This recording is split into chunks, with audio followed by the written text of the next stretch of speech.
Lolo, bakit po tayo binasa ng water kanina sa church? Hindi tayo binasa, Benjo.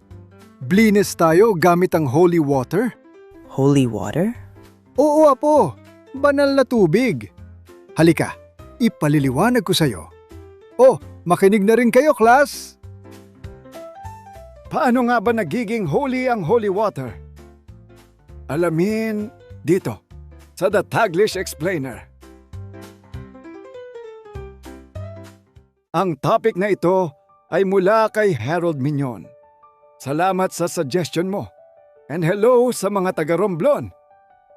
Welcome back to my channel, class. Nakasubscribe na ba ang lahat? Ako si Professor Ipaliwanag ng University of Life at ngayong araw pag-uusapan natin ang isang bagay na madalas nating nakikita sa simbahan. Pero bihira nating maunawaan ng buo, ang holy water. Kapag pumapasok ka sa simbahan, mapapansin mo agad ang maliit na lalagyan ng tubig sa may pintuan. Isang dampi lang, sabay ang tanda ng krus. Simple, tahimik, pero class. Ang tubig na iyon ay hindi basta ordinaryong tubig.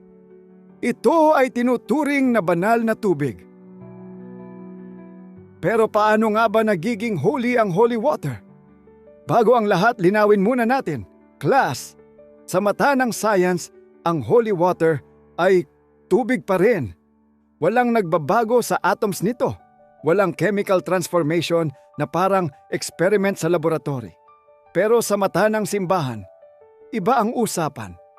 Ang holy water ay isang sakramental.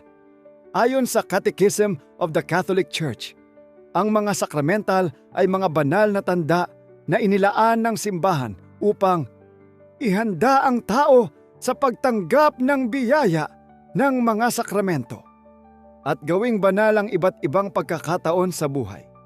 Ibig sabihin, class, hindi ito agimat.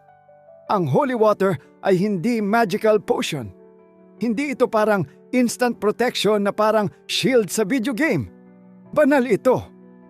At ang pinakasentro ng kahulugan nito, ang paalala ng bautismo. Sa bawat dampi ng holy water, para kang nagre-reset, inaalala mo kung sino ka at kanino ka nabibilang. Bago pa ang Kristyanismo, ang mga Hudyo ay may mahigpit na batas.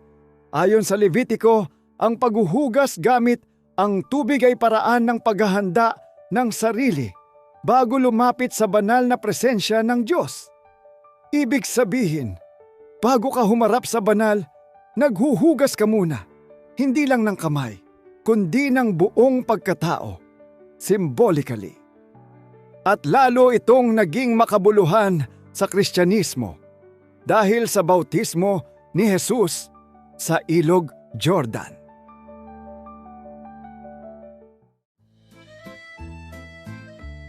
Ayon sa mga church fathers, hindi ang tubig ang nagpabanal kay Jesus, kundi si Jesus ang nagpabanal sa tubig para sa ating lahat. Kailan nga ba nagsimula ang paggamit nito? Ang paggamit ng banal na tubig ay may malalim na ugat. Noong 2 hanggang 3 siglo, ang mga Kristiyano ay nagsimula ng magpahalaga sa tubig na pinabanal para sa bautismo. Ang theologian na si Tertullian ay sumulat tungkol sa waters made holy by the invocation of God. Bagamat noong una ay nakatuon ito sa bautismo. Dito nagmula ang tradisyon ng pagdadala ng blessed water sa mga tahanan upang gamitin sa pagbabasbas. Sa kalaunan ay kinilala rin ito ng simbahan. Matapos ang Edict of Milan ni Constantine the Great, naging legal ang Kristyanismo. Dahil dito, mas naging hayag at organisado ang mga tradisyon. Noong ika-4 na siglo, ang Euchologion of Serapion, isang sinaunang liturgical book, ay naglalaman na ng mga formal na panalangin para sa pagbabasbas ng tubig. So hindi na siya improv, may format na. Pagsapit ng Middle Ages, naging mas formal ang paghahalo ng asin sa holy water. Class, hindi ito imbento lang. Base ito sa kwento ni Propetang Eliseo. Sa ulat na iyon, nilinis ni Eliseo ang isang maruming bukal.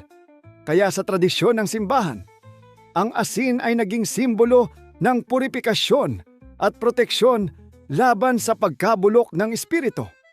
Parang spiritual preservative, kumbaga. Paano na nga ba ginagawa ang holy water? Sa panahon ngayon, ang focus ng pagbabasbas ay mas naging pastoral. Una, may pagbasa ng salita ng Diyos upang ipaalala ang papel ng tubig sa kasaysayan ng kaligtasan. Ikalawa, ang panalangin ng pagbabasbas ay nakatuon sa paghingi ng biyaya para sa mga taong gagamit nito. At tungkol sa asin, ito ay optional na lamang. Depende ito sa gagamiting aklat ng pari. Pero sa maraming parokya ngayon, tubig na lamang ang ginagamit upang mas bigyang diin ang direktang koneksyon nito sa ating bautismo. Ang holy water ay hindi lamang tubig na may dasal. Ito ay tulay ng tradisyon, nag-uugnay sa atin sa mga unang Kristiyano, sa ating sariling bautismo, at sa patuloy na presensya ng Diyos sa ating buhay. Ginagamit natin ito sa pag-aantanda bilang paggalang bago pumasok sa tahanan ng Diyos. Pagbabasbas upang ialay ang ating tahanan at gamit. Pero muli, linawin natin, class, ayon sa mga church father, hindi ang tubig ang nagpabanal kay Jesus, kundi si Jesus ang nagpabanal sa tubig para sa ating lahat. Ako muli si Professor Ipaliwanag, at tandaan ninyo, class, ang bisa ng holy water ay hindi nakadepende sa dami ng wisik, kundi sa lalim ng pananampalataya. Subscribe na para sa Daily Dose of All Things Pinoy videos. Ako si Prof. Ipaliwanag, and this is the Taglish Explainer Channel.